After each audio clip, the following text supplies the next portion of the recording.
How's it going, everybody? This is Cameron White with White Light Astrology, giving you guys your April 2019 horoscope for Cancer, Sun, and Rising. How's it going, guys? Thank you guys so much for being here and liking and sharing and watching and commenting and subscribing. I love and appreciate every single one of you guys. Let's go ahead and cut to the chase and just get right into what's going on for April for you guys. April does have a lot of transits going on this month. There's a lot of things that are kind of in the works.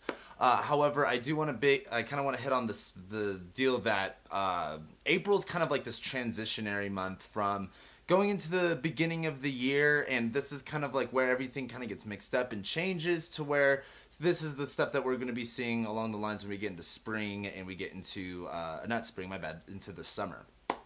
However, before we begin also, I didn't get to do my monthly horoscopes last month, and so the two things I need to hit on for this month so you guys know what's going on is we didn't talk about Venus going into Pisces and Mars going into Gemini. Those two things happened in March, and they're going to be mostly experienced in April. However, I did want to hit on those real quick.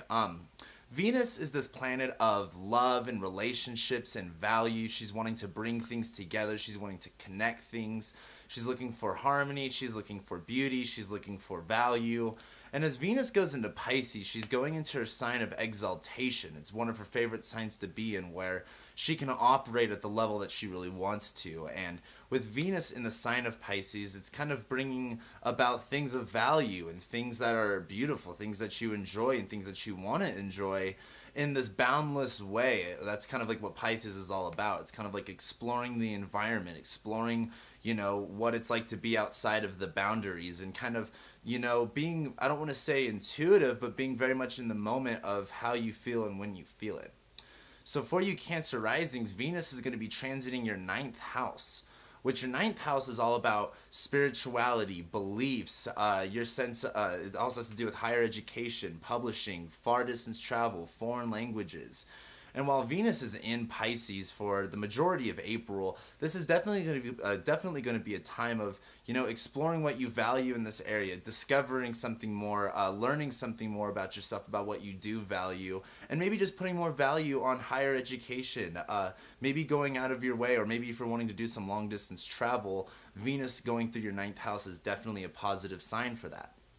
Now, the other thing that's happening is on the last day of March, right before we go into April, is Mars is going to enter Gemini, and Mars is going to be in Gemini for the majority of April.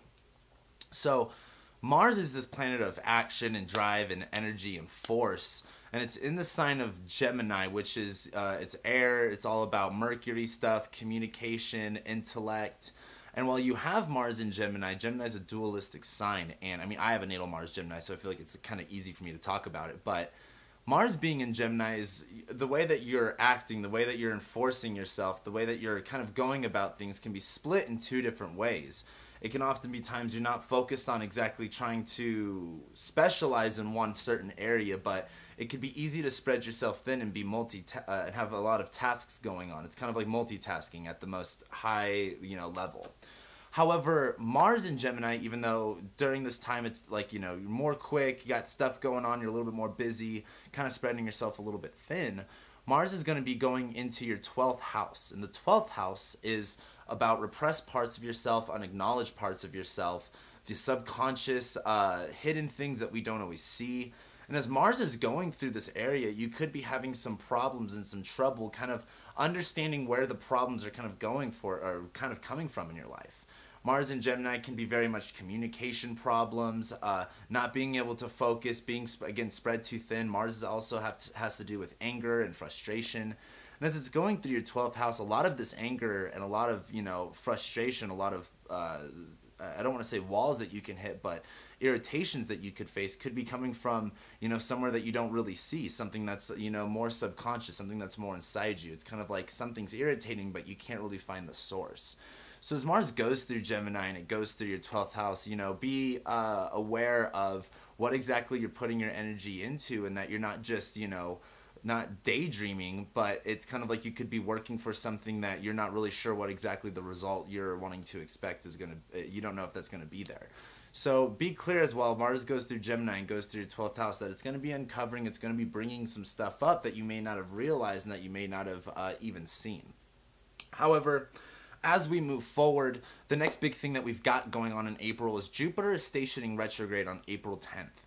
Now, Jupiter, I mean, most planets stationing retrograde, I give more energy to like the interior planets when they station retrograde. However, as Jupiter stations retrograde, this is kind of going back for the next couple months over everything Jupiter just flew forward with. Jupiter's in Sagittarius in its home sign where it's feeling the most positive. It can be the most optimistic. It's really about having faith. It's really about going, what are my beliefs around this area of my life? And Jupiter's been in your 6th house, and it's going to be in your 6th house, for the next, basically 8 or 9 months.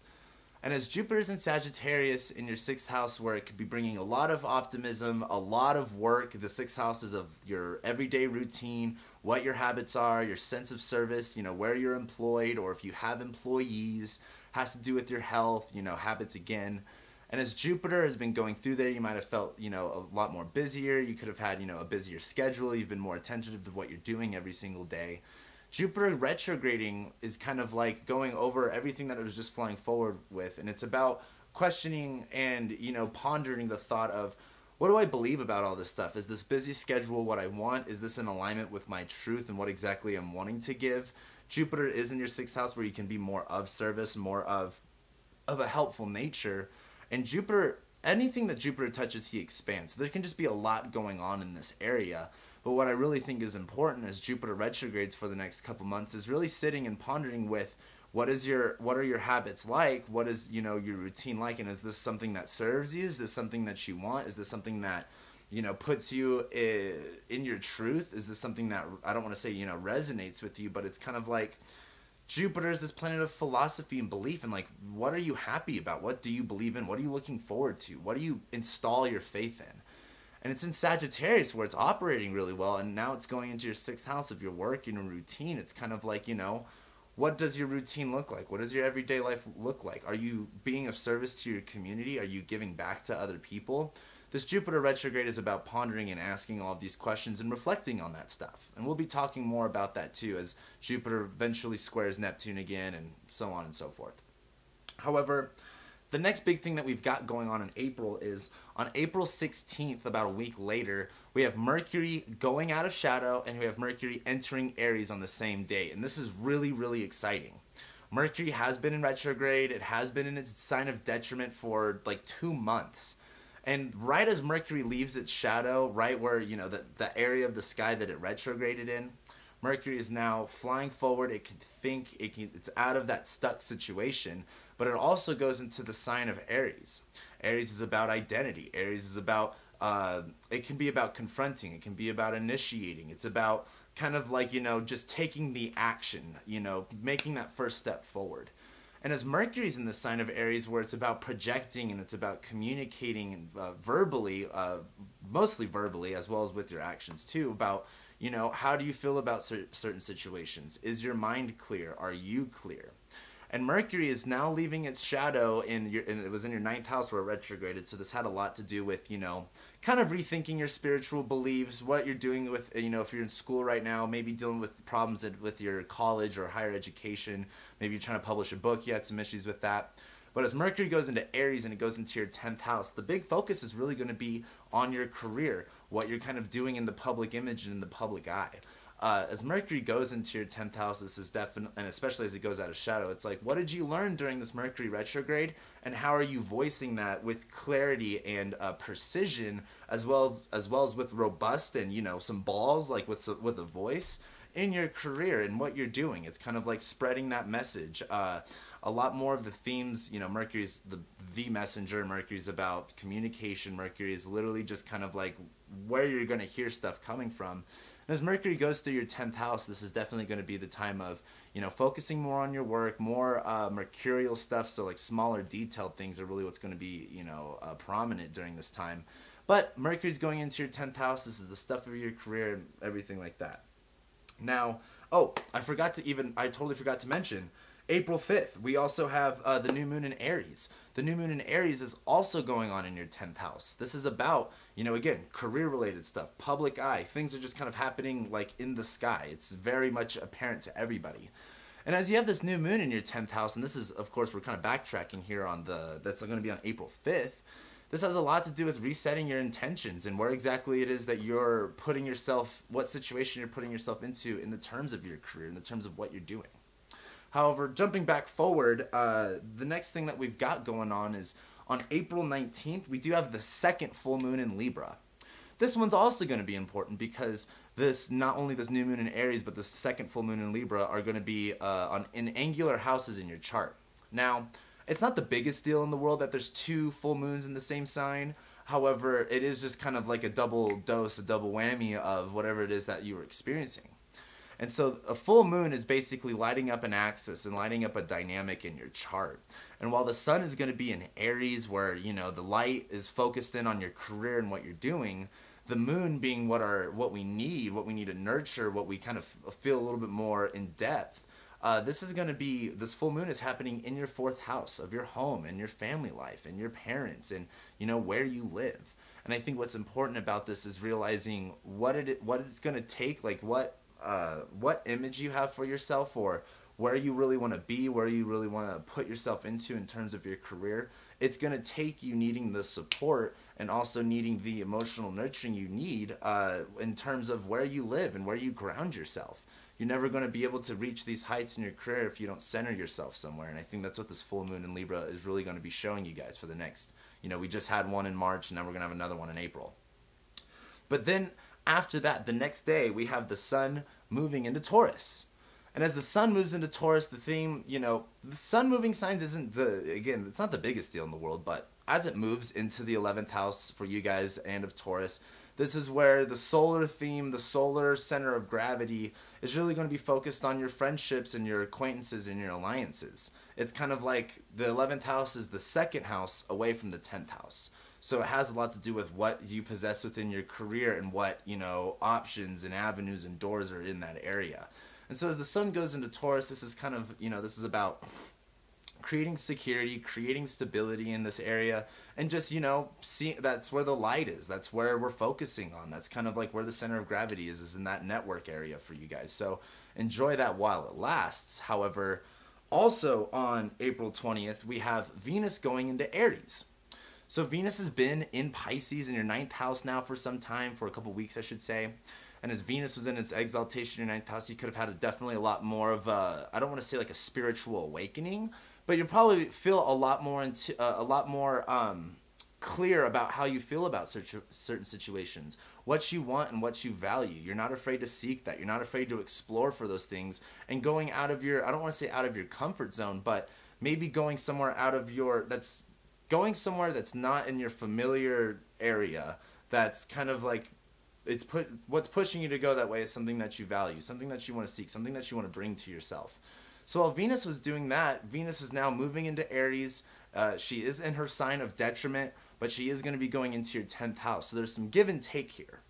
Venus, the sign again of this planet of value and love, money, relationships, bringing things together. She's in your 10th house now, where she can start doing these type of things within the terms of your career, within the terms of your public vocation and what you're kind of doing in your life. She will be in her sign of detriment, though, where instead of Venus in Aries wants to own and like she wants to possess, she wants to like, this is mine versus let me give you some of what I have. Venus is very much a sharing planet rather than like a possessive planet. However, Venus in Aries can definitely show a little bit more of those qualities. So while Venus is in Aries in your 10th house, you may find yourself a little bit more, you want things to be in a certain situation, you may want to control things and how they look in that area, but you may have to let go of that and surrender to that process.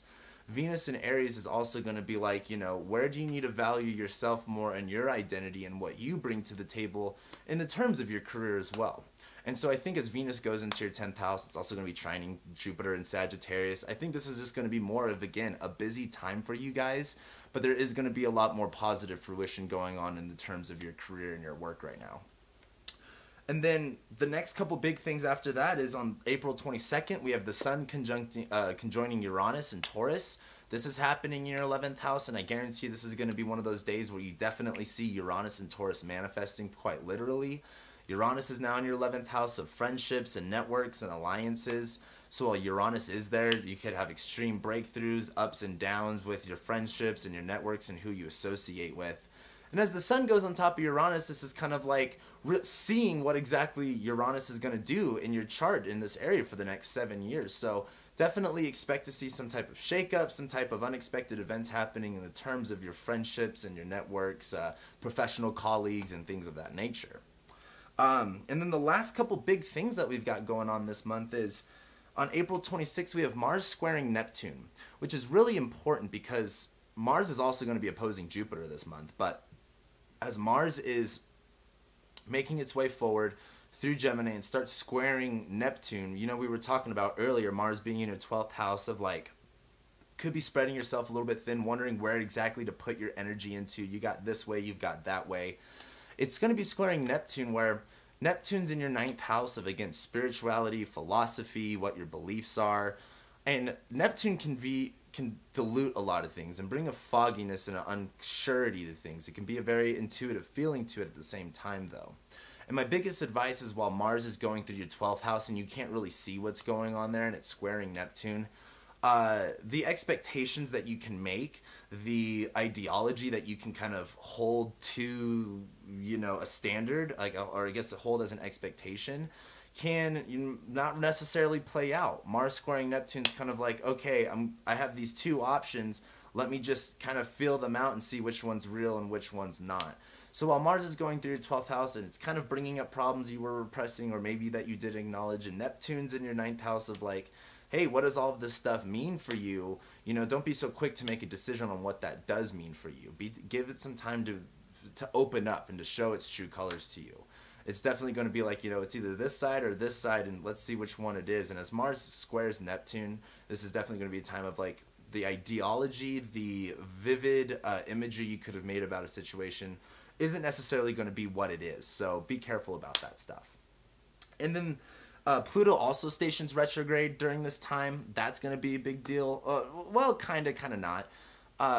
Pluto stationing retrograde isn't a big deal, but because the South Node is going to be over Pluto for the majority of this month, and this is in your 7th house, I think it's safe to say that you kind of realize, you know, the way that you've structured and the way you've implemented yourself within relationships, the framework behind it, it's changing right now. And you've got to realize, like, this structure isn't supporting the house that you're trying to build, so why are you trying to add more things onto this house that has a faulty foundation?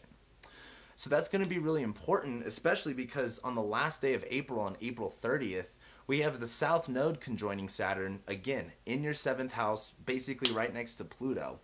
And while Saturn's going through your 7th house, this can be really difficult with relationships, with, you know, where do things stand? Where are we being, you know, where are we cementing things in? Are we locked down?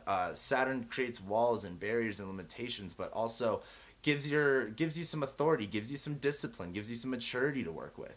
And as the South Node goes over Saturn, it's not about going, here's the walls and the limitations that I have with relationships. It's about going, these walls, the purpose and the understanding of these walls don't necessarily serve me anymore. And it's not about saying I'm built in within these walls, but about going, where can I make these walls work for me? The South Node is about letting go and about moving forward into other things. And so Saturn's about putting walls up. Saturn's about putting barriers up.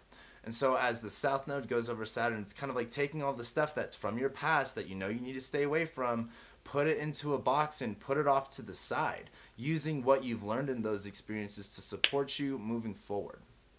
And that's basically all of April. That's the majority of it. So with that being said, thank you guys so much for liking and sharing and commenting and subscribing. I love and appreciate all of you guys. I know this was kind of fast.